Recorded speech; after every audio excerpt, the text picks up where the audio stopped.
And now the question is, was that the Hayward fault? I think so, but we don't know 100%. They're still investigating, but it was definitely on the eastern end of the Bay Area. Folks, let me show you the map. This is a map of the Bay Area. You can see the different faults out here.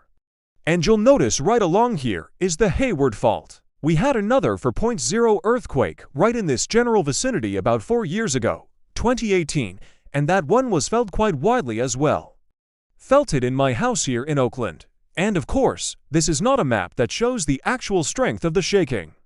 But in general, what we would expect to see is the closer you are to the epicenter, the stronger the shaking would have been. This is a map that shows the intensity of the shaking. And as you can see, we have yellow, then we have orange, which means strong shaking. And then we have the red, which is violent shaking. Now, these darker colors are only based on a few reports, so take that with a grain of salt.